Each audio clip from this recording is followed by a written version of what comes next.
Hopefully you guys caught Will's talk earlier because he had a good talk up on stage, and to be honest, I had a moment of like sheer terror when I saw you up on stage and I knew I was supposed to interview you today. So I just saw you up there, and then like it was like in a pause too, so it's just my heart dropped. So I'm glad we have a time to talk now. But, good to be here. Yeah, yeah. So I mean, one of the things that like you gave some great tips to companies today, and then but one of the things that we should talk about is a point that you brought up before we got up here, and that's like there's many different stages of companies, and advice doesn't necessarily apply to every single stage. So let's break that down. Like, what are your thoughts on that? So I tried keeping the advice really general in the sense that it would apply to startup companies, whether they're pre-revenue or they're kind of at the growth stage where we are. Or if they're far beyond that, for that matter. I think as the startup grows, it changes in nature, and advice that is really relevant today could have killed us 3 years ago if we would have applied that, and vice versa. Okay, do you have any specific examples of that? So for instance, in our company, a lot of the team leads are going through this transition where they need to evolve, and I need to evolve from producers to managers. If we want to stay relevant. So essentially, if you're a team of 5 people, everyone can just be producing and producing and producing. You don't need a lot of kind of structure around that. But as the company grows, it's more and more important that those team leads start providing that assistance that only a manager can provide, which is something that's hard to do the transition if you're not aware of it.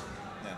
So are there very like firm transitions? Like, does it come quickly, or is it something that just kind of slowly evolves? Like, how do you know what stage of company you're in, or how does this? Yeah. So that transition kind of happens gradually, which makes it even harder to kind of know where to balance it. But to give you a good example, so if you have a really good software engineer in your startup company and the company grows, and now you're hiring more software engineers, and you take the best guy and you say, well, you're the best software engineer, so you're naturally going to be the lead of the team. Being a manager of a software team is very different from being the software engineer. And having a parallel career paths where you can decide I want to be a specialist producer and make just as much money as any manager is really important. Or being the best salesperson doesn't mean that you're the best person to lead the sales team. And I think that's what a lot of startups end up doing, is they promote the wrong people to managerial positions. And something that we struggle with, and we have these open discussions in our team all the time. Okay. And how many people are you guys right now, and what stage would you say that you're in now? So we're just over 50 people.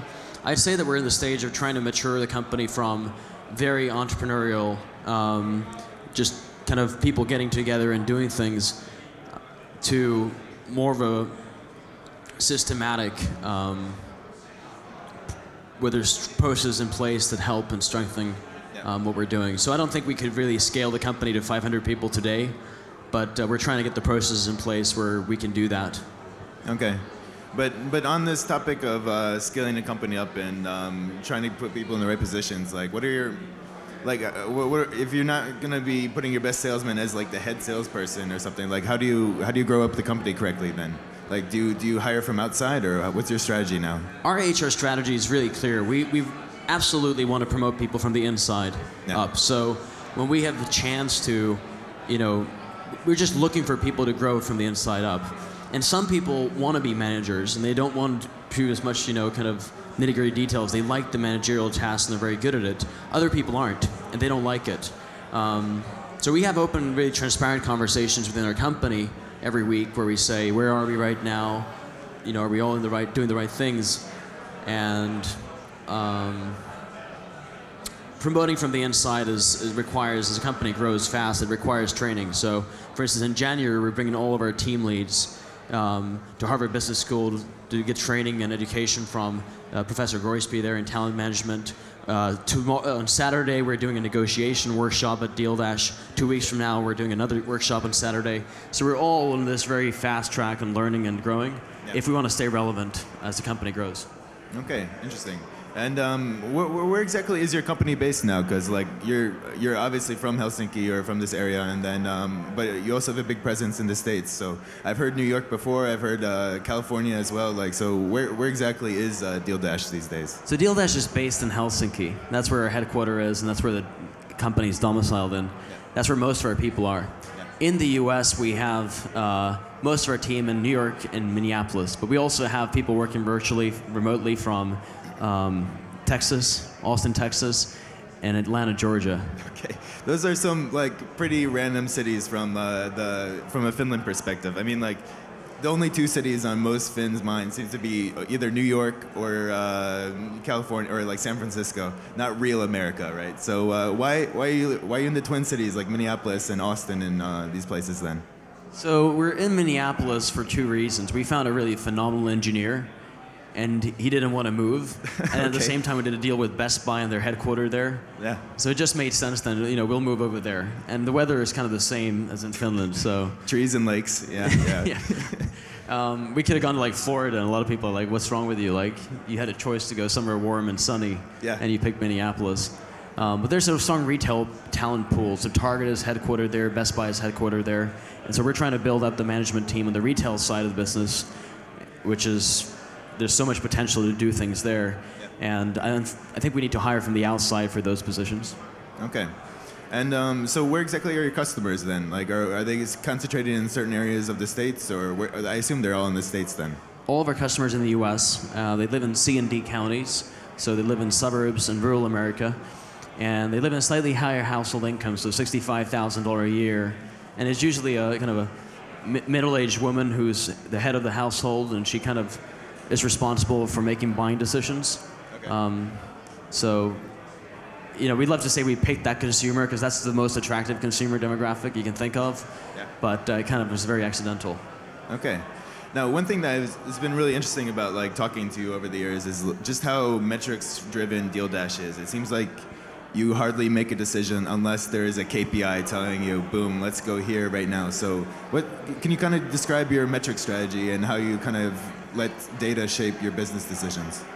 So I guess we realized early on that our intuition was wrong most of the time. Okay. And like, when you're measuring things, you realize this stuff. And we were like, well, there's no way that we're going to be right most of the time. So, and it doesn't matter if you've been in the company for 5 years or you just joined last week, you're probably wrong. Yeah.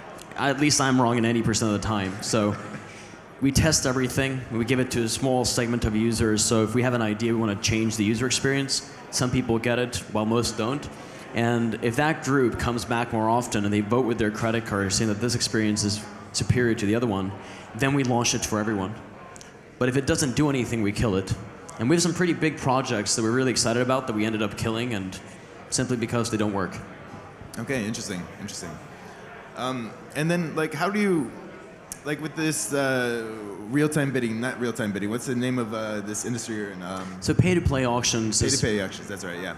So, I mean, this industry is kind of not known for being trustworthy or for being, when people ask me what are the big startups in Helsinki, I say, oh, DealDash, they're doing, this auction kind of stuff. They're like, there's a little bit of like something going on there. Like, how do you build trust as like one of these sites? Because I think these were like really kind of scammy sites in the 90s or something like that. So how did you build that trust with your audience? Well, it's work in progress. So one of the key challenges that we have as a company is just gaining trust from people. So the 1,000 companies have launched.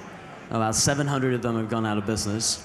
I'd say a big chunk of those companies have acted very unethically because the entry barriers were so low that anyone could get started, and either intentionally or unintentionally, they ended up screwing up the customer experience. Yeah. And that's kind of, it's like, they've peed in the pool for everybody. Okay. And our differentiator is the buy it now. So if you don't win, you can buy it at a fair price and you get your credits refunded back to your account for free. We partner with Sears and Best Buy, which is one great way to install confidence, because customers think, well, are these items broken or will they arrive? You can still return them or something. Yeah, they trust Best Buy and they trust Sears, and they give us a try. And then the other thing, is on everyone's mind is, am I bidding against real people? Yeah. And that's a really important one to tackle. So what we do is we get ourselves audited every year. They go through the records, and then we publish the announcement on the website so anyone can read that. And then we also have something called a bidder bio, which is essentially each user has a profile that you can look up. So we try to be really transparent about that. Okay. Kind of changing directions here. I mean, you first founded the company when you were 15 then, and I mean, it's been, I guess you're a little bit little bit older now, got a little bit of a gray beard. So what advice would you give yourself, like for just like 3 years ago or however many years ago, about like starting companies? How much time do you have? Yeah. Well, you have to ask Henrietta that, but yeah. There's a lot. You know, I think probably we were talking to customers back when we got started, but we weren't talking to customers enough. Okay. And now we try to get everyone in the company to talk to customers every day. And that's still kind of, so if you're working in finance, if you haven't had a customer call in the last 3 weeks, you're probably completely out of touch with customers. Yeah. And the customers pay our salaries, and I think everyone that works in the company needs to constantly be talking to customers, and they'll get good ideas, and they'll know how things fit into context. So that would be probably my number one advice. Yeah. Interesting. And let me see. Well, where is DealDash going now? Like, what's the future? So we've been doing this for about 5 years, and it's very early on in for us, and it's very early on in the market as a whole. So we've grown to be the #1 pay-to-play auction website. But our goal is within 5 years to grow the business tenfold. And in order to do that, we have to become the #1 recreational shopping company. And that means making shopping fun wherever it is, not just pay-to-play auctions, but also making shopping fun in different ways and going to different markets like China. So that's certainly something we're really excited about. Okay, interesting.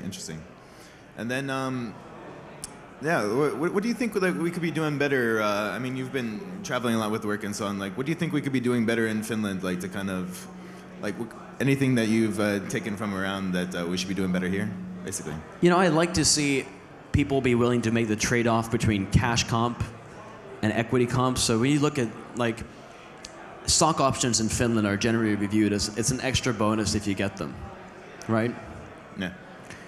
And there would be a lot more kind of angel investors, and I think people would be more committed to the companies in a really good way if people chose to have more equity and less cash compensation.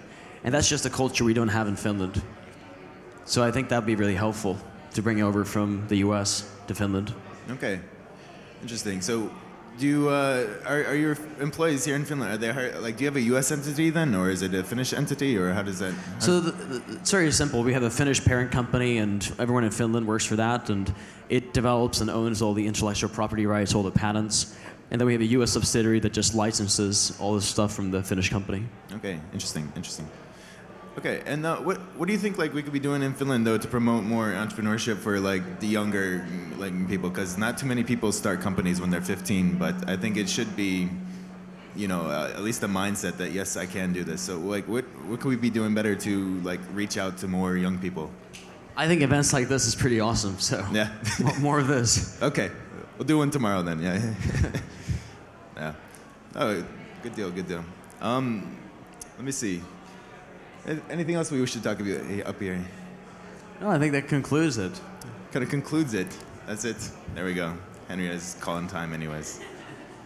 Okay. All right. Well, thank you.